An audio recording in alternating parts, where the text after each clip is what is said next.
E aí galera, sejam muito bem-vindos a mais este analisador falando do Oscar 2022, dos filmes que envolvem premiação. Esse ano é um vídeo um tanto quanto diferente dos outros anos, vocês vão entender ao longo do vídeo porque eu vou explicar melhor pra vocês. Até porque o próprio Oscar tá com uma série de novidades pra esse ano também, uma premiação pós-pandemia com aspas gigantescas. Uma premiação que traz uma questão da academia que tinha ficado um tanto quanto nebulosa, ainda mais que a premiação do ano passado, que tinha filmes protagonizando com uma temática bem melancólica, bem reflexiva, bem, até certo ponto, triste, por conta, teoricamente, do que a gente viveu nos últimos anos pandêmicos e que se refletiu diretamente nas obras feitas nos últimos anos. Um reflexo disso é Nomadland, que foi o melhor filme do ano passado, mas que é um filme que não é fácil de se assistir, que dificilmente vai se divertir assistindo, como geralmente acontece com os filmes que ganham mais destaque na premiação. Os filmes deste ano mostram a evolução da academia ao longo do tempo, tentando reformular o seu colegiado, tentando fazer uma premiação mais abrangente pra galera, fazer uma premiação que todo mundo tenha interesse de assistir, de ir atrás dos filmes e, vamos dizer assim, gostar mais da sétima arte. Tirar aquela questão dos filmes dos velhos, que era tudo cheio de rococó lá, e que gostava só de determinado tipo de pegada de filme e tal, que tinha que ter aquela checklist de coisinhas que exaltavam a academia e tudo mais. Isso ainda tem, de fato ainda tem. Só que os filmes que ainda tem, eles não incomodam tanto quanto já incomodavam antigamente. Eles têm um viés, vamos colocar assim, mais abrangente do que em outras épocas. E isso é muito interessante e é um reflexo dessa mudança da academia. Parece que está dando um sentido de trazer um tom mais agregador para a premiação. E outra coisa que vai trazer um tom mais agregador para a premiação deste ano é uma premiação popular, ou melhor, duas premiações populares que serão feitas via Twitter, olha só, para, digamos, duas premiações dentro da cerimônia que não necessariamente terão uma estatueta do Oscar, esses filmes, mas que, vamos dizer, terão um espaço interessante na premiação. As pessoas que envolvem essa premiação também estarão lá. Essas premiações seriam o filme da galera, não é esse nome, mas toda premiação que tem voto popular para eleger o melhor filme é o filme da galera, então no Oscar também vai ser o filme da galera. E a melhor cena de 2021 no cinema. Essas duas premiações, elas serão feitas via Twitter, onde cada pessoa poderá votar 20 vezes através de hashtags que estarão aparecendo na tela para o melhor filme e a melhor cena do ano. Sim, 20 vezes por pessoa. E isso pode abrir vários precedentes, como por exemplo para as fanbases ajudarem seus filmes favoritos. E logicamente se fala de fanbase, tem uma movimentação interessante da fanbase do Zack Snyder para premiar os filmes do Snyder que não foram nem lembrados da premiação, como por exemplo o Snyder Cut, que tem no seu pôster honesto Justice League melhorou, mas não foi tanto, e Army of the Dead, que tem no seu pôster honesto Madrugada dos Mortos 2, faltou James Gunn. Mas engana você de pensar que as obras do Zack Snyder estão na ponta dessa premiação, são as mais mencionadas deste ano, pois tem um filme que está ganhando muito destaque, que é o filme da Cinderela de Camila Cabello, que foi feito lá no Amazon Prime Video. Ou como disse seu pôster honesto, Cinderela, nana. Talvez a premiação seja um modo da academia meio que lidar com os tais esnobados do Oscar, como por exemplo a gente tem o filme da Edgar Wright Noite Passada em Sorro, que eu acho que poderia estar nessa premiação, mas segundo o pôster honesto foi a noite esnobada do Sorro, e talvez até dar mais destaque para filmes populares com poucas indicações, como por exemplo Shang-Chi, A Lenda dos 10 Anéis, que tem no seu pôster honesto um Dragon Ball bem feito, Homem-Aranha Sem Volta Pra Casa, que tem no seu pôster honesto Homem-Aranha, vocês estão satisfeitos agora?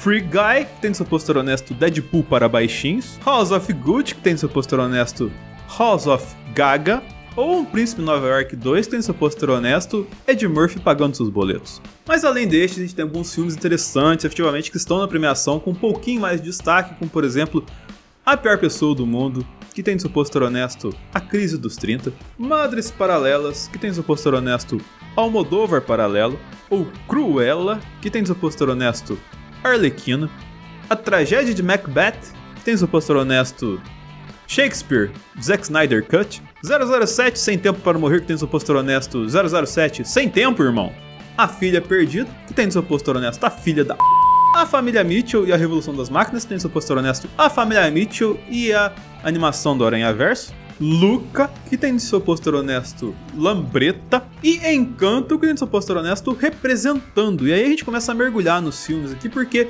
começando por animação, Encanto é o filme que ganha mais destaque. Não sei se é melhor animação, só que assim, o Família Mitchell, ele tem a questão de ser um repeteco, apesar de ser uma boa história, da animação, da tecnologia da animação usada no Aranhaverso. O Encanto, ele trouxe tudo que a bagagem Disney traz, até um pouco a mais do que a Pixar não tem trazendo também. E ainda traz a questão da representatividade, que a academia bem gosta. Um tanto de criancinha bateu foto na frente da televisão assistindo Encanto, porque se identificou com o filme. E cara, a academia adora esse tipo de coisa e Encanto deve ser o favorito para animação. E também falando um pouquinho sobre o Oscar de melhor atriz, a gente tem, por exemplo, Os Olhos de Tammy Faye, que tem seu pôster honesto Os Olhos dos Canais Evangélicos, que traz a Jessica Chastain como Tammy Faye, mandando muito bem, e que vai concorrer diretamente com Olivia Colman do Filha Perdida, fazendo um papel de Olivia Colman, como sempre, mas que concorre diretamente com a Kristen Stewart por conta de Spencer. E tem no seu pôster honesto O Crepúsculo da Princesa, pois trata de uma época onde a princesa Diane passou um tempo bem caótico, e é um filme onde a coroa inglesa não curtiu muito, e se a coroa inglesa não curtiu muito, a gente curte pra caramba, porque deve ter um fundinho de verdade, né? Que tá sendo elogiada pelo trabalho que fez, meio que fugindo da pachorra do Crepúsculo, que a gente acabou de brincar. Então, assim, ela teve um grande espaço pra atuar no filme, porque é muito focado nela, só que ela tá concorrendo diretamente com a Nicole Kidman, que tá bem forte por conta de Conhecendo os Ricardos, que tem no seu pôster honesto WandaVision. Eu coloquei WandaVision como pôster honesto primeiro porque se trata de um filme baseado em I Love Lucy, que era uma das assim, inspirações da Wanda no WandaVision, e segundo, por um trecho muito interessante da nossa querida protagonista do filme que diz: "Sabe que fiz um show para que eu e Dessie ficássemos juntos. Eles vão criar um cenário de apartamento e vamos passar a maior parte do tempo nele. É como uma história infantil. Uma bruxa amaldiçoa uma mulher. Ela será adorada pelo homem que ama, apenas quando ela estiver nesse local." Esse trecho você pode procurar, tá por volta de 1 minuto e 34 no filme, mas cara, é a sinopse de WandaVision. O drama que é contado no filme apresentando os Ricardos, onde a Nicole Kidman vive a Lucille Ball, é que talvez não fosse tudo como fosse o conto de fadas que era o I Love Lucy na vida dela. E que toda a questão do dilema com ela e o Javier Bardem, que é o Dessie, no caso do filme, é bem interessante. E nisso pode ser a grande disputa entre a Kristen Stewart e a Nicole Kidman pelo prêmio de melhor atriz. Mas o meu coração sempre será Jessica Chastain. Então eu vou torcer que nem uma criança doida para que ela consiga vencer o seu Oscar de melhor atriz. Mas eu vou perder. Outro que provavelmente também vai perder é Tic Tic Boom, que tem no seu título honesto Tic Tic Burnout, e conta a história de um jovem produtor na Broadway, vivido por Andrew Garfield, que tá muito bem também lá nos Olhos de Tammy Faye, ele é o esposo da Jessica Chastain no filme, da Tammy Faye no caso, e que é todo musical, todo bonitinho e tal assim, mas que conta por trás a história de um cara que era obcecado pelo trabalho e acabou sucumbindo por ele. Isso ajudou a valorizar bastante as nuances de atuação do Andrew Garfield, que agora está voltando com tudo. Ele voltou nesses dois filmes que eu citei e logicamente voltou no nosso querido Homem-Aranha Sem Volta Pra Casa. Então é o momento de Andrew Garfield brilhar, e vamos deixar ele brilhar com vocês. Mas a grande ameaça para Andrew Garfield é Will Smith, que está atuando em King Richard, ou no seu pôster honesto, Will, o pai das Williams, que conta a história do seu Ricardo, que é o pai das irmãs Venus, Serena Williams, e toda a determinação e garra e toda a dedicação que ele deu para tornar as duas maiores tenistas da história da galáxia. As irmãs Williams são espetaculares no tênis, cara, é um negócio de doido. E o filme traz toda essa questão, toda essa doação que ele tem, os pontos fortes, pontos fracos de todo esse rolê que ele foi feito, é apresentado no filme, e é de uma forma bem honesta. E isso valorizou bastante a atuação do Will Smith no filme. Só que, como eu sempre digo nesse canal, é o Will sendo Will sempre, tá ligado? Então, é o Will, o pai das Williams, é um pôster bem honesto pra esse filme. Outro filme que brilha bastante é Coda, que é No Ritmo do Coração, na tradução, que na verdade, no seu pôster honesto, tem O Som do Silêncio 2, porque é a mesma trama do Som do Silêncio do ano passado, do Riz Ahmed, só que de uma forma mais bonita, de uma forma mais, digamos assim, emocional. Tem surdo, tem música e tem uma relação familiar muito interessante no filme, de uma menina que ouve pra família inteira. E isso, o peso, vamos colocar assim, social que isso traz é muito interessante. E é uma das questões tragas pelo filme aqui, e a menina manda muito bem na atuação, além de cantar maravilhosamente bem. Também temos o Beco do Pesadelo, que é o filme do Guilherme Del Toro da vez, mas que, se eu fosse ser honesto, é o Beco dos Trambiqueiros, que é uma galera que trabalha de circo. E aí, pelo fato de trabalhar de circo, ele trouxe uma galera legal, trouxe Cate Blanchett, trouxe o Willem Dafoe, trouxe o Bradley Cooper, só que ele foi pirando e parou no meio do caminho. Aí ele voltou e foi pra uma trama meio investigativa, meio montar um trambique muito doido lá e tal, assim, e meio que perdeu o tom no meio da história, assim. Mas ainda é um filme do Del Toro, ele consegue entregar uma coisa legal, bacana pra gente, e por isso tem as indicações que tem aqui merecidas, só que poderia ser mais, poderia ser melhor. Não foi o melhor Del Toro, mas ainda é um Del Toro legal. Porém, esse filme deve perder um tanto de categoria pra Duna, que teve 10 indicações, a maioria delas todas técnicas, por conta do seu título honesto de Vem Aí, hashtag Vem Aí. Porque é basicamente o que o Duna fez. Cara, é um filme legal, um filme bacana, a gente debateu aqui bastante sobre o filme, tem um card aqui no canto. Só que vem aí, né? Não mostrou assim tanta coisa e tal, mas o que mostrou foi bem legal na questão de produção. O Denis Villeneuve conduziu um trabalho bem interessante pra gente, e por isso teve suas 10 indicações aqui, deve ganhar um tantado assim. Aquele filme de herói que eu falei tudo lá atrás deve perder de efeitos visuais tudo pra Duna, tá ligado? Porque é um filme que a academia gostou dos pipocão. Os filmes que eu vou falar a partir de agora, eu coloco como os favoritos a melhor filme por conta de que eles também, em sua grande parte, foram indicados a melhor diretor. E nos últimos anos, o melhor diretor tem ganhado o melhor filme do ano. Então, meio que só um que foge à regra, que é o que eu vou falar daqui a pouquinho. Mas antes de falar, eu gostaria de pedir mais uma vez para você curtir, compartilhar, favoritar, sinalizar e se inscrever no analisador.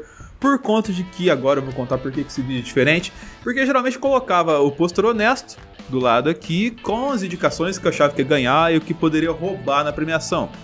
Mas esse ano a gente vai fazer uma coisa diferente, pois vamos fazer uma série de lives com uma galera bem bonita, bem interessante, bem tchutchura, que tá sempre com a gente aqui, falando de Oscar com vocês. Então vocês estão vendo aí na tela as datas de lives, vamos fazer lives de categorias específicas, vamos fazer uma live de apostas, de melhor filme, enfim, de tudo. Vamos cobrir o Oscar como o Oscar merece ser coberto esse ano, com uma galera bem legal em lives com vocês aqui. Então espero vocês não só aqui, mas na sessão de aluguel, lá no Treta Nerd também, com toda a nossa galera, Lário, o Marcos, a Fer, a Tássia, o Seabra e mais gente que for aparecendo aqui. O nosso querido Luca Leal também estará conosco. Então espero vocês a partir de... Já semana que vem vai ter uma data de live aqui, então vem com a gente porque vai ser uma maratona interessante até chegarmos à nossa grande live que vamos fazer esse ano, sim, aqui nesse canal, cobrindo o Oscar ao vivo com vocês no domingo, a partir provavelmente das 7 horas lá, que nós vamos cobrir tapete vermelho, os quitutes, vai ter tudo aqui. Vem com a gente porque vai ser... Você sabe como é que é o rolê e tal, que no ano retrasado a gente já fez aqui, ano passado foi lá no Caducano, esse ano é aqui de novo, porque quando eu tenho que falar de Oscar a gente comenta com propriedade aqui. Eu quero vocês conosco. E falando em querendo vocês conosco, tem uma galera que quer a gente com eles também e que foi retratada em Não Olhe Pra Cima, que tem no seu pôster honesto Brasil de Bolsonaro. E que basicamente é a reflexão que a gente tem aqui, só que voltada ao meteoro. É reflexão do nosso dia a dia voltada ao meteoro. E tipo, o filme foi tão bem, mas não conseguiu dar uma indicação pro Leonardo DiCaprio. Ele tava meio no automático no filme e tal assim, mas ainda assim o DiCaprio, né? Eu acho que deve estranhar ele fazer um filme e não ser indicado a melhor ator. Pelo menos ele sabe que vai perder antes agora. Mas que apesar de não ser indicado a melhor diretor, coloquei por conta da reflexão desses 2 anos que a gente tá vivendo. Provavelmente ele pode ganhar o Oscar de melhor filme por conta dessa reflexão. De trazer, caraca, como é possível a gente, com fatos verídicos e cientificamente comprovados, não conseguir fazer o mínimo com a sociedade por conta de teorias conspiratórias e grupos fechados de minorias que se juntam e se identificam no meio da imbecilidade e conseguem fazer coisas que só prejudicam a gente, mas que eles não enxergam que estão se prejudicando. Se o Adam McKay estiver vendo o vídeo, ele vai pegar esse trecho e vai mandar pros velhos da academia tudo pra justificar o voto do melhor filme nele. Mas assim, como filme mesmo, eu não acredito que ele vai ser o melhor filme do ano. Porque você tem também Licorice Pizza, que tem no seu pôster honesto Papa Anjo, que conta uma história... Cara, eu acho que dos filmes do Oscar ele foi o meu preferido do ano, por conta de que ele traz uma leveza dos anos 70, da juventude dos anos 70 vivendo, e de um romance bem às avessas de um jovem de 15 anos com uma mulher 10 anos mais velha que ele, mas que meio que tá atrasada no que a sociedade pregava como ideal para a idade dela.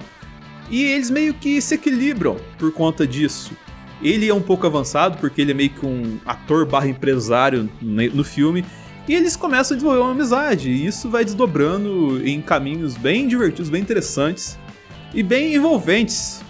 Cara, é um filme legal de verdade pra você assistir. Você se diverte, independente se você estiver assistindo com foco no Oscar ou se estiver assistindo com foco em se divertir efetivamente, em ter um entretenimento, então um cinema legal pra assistir. Licorice Pizza é o melhor filme pra isso nessa edição. É o filme que eu vou torcer, porém não deve ser o filme que deve ganhar, porque não tá gerando buzz assim pra fazer o prêmio de melhor filme da noite. Mas alguma coisa Licorice Pizza com certeza merece. Porque quando eu falo de buzz, é um filme, por exemplo, como Drive My Car, que, no seu pôster honesto, está como Dirigindo pelas Fases do Luto, que é um filme japonês de quase 3 horas de duração, que traz a reflexão de um cara que passa um drama familiar e que tem que lidar com ele ao passo que conduz sua vida. E quando ele dirige o carro dele, que é um carro sueco, e que é interessante, pois o carro ele é mão, vamos dizer, comum, e no Japão se dirige na mão inglesa, e ele é um carro que está errado no momento de trânsito, mas ele conduz, ele vai indo embora, tipo, ele é normal por fora, mas por dentro ele é bem controverso. E essas analogias feitas pelo carro são bem interessantes ao longo do filme, porque algumas coisas se passam dentro do carro, eu não vou entrar muito no mérito. Ele é um personagem central do filme, onde tudo passa por ele, mas que não é ele efetivamente o culpado pelas coisas. Então Drive My Car traz reflexões por conta de dramas pessoais, assim, e que são interessantes pra gente entender, assim como Belfast, que tem no seu pôster honesto o Roma irlandês, por conta de que conta a história de um bairro em preto e branco, de um passado distante, só que a diferença é que isso se passa na Irlanda pré-guerra protestante e católica. É uma questão que o U2 sempre canta suas letras, por exemplo, Sunday Bloody Sunday, é por conta de uns confrontos assim. E Belfast, que fica na Irlanda, é um epicentro disso.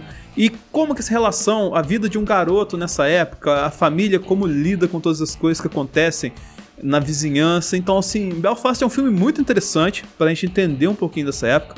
E traz reflexões bem pessoais, bem interessantes nesse ponto, de um momento que é um pouco esquecido pelo, vamos dizer assim, grande público na história, porque não tem obras que retratam ela tão bem assim, mas que é um capítulo interessante da história da humanidade, é a questão de brigas religiosas, que acontece até hoje, infelizmente. Falando em briga, vamos falar de West Side Story, que é o filme do Spielberg, o musical do Spielberg.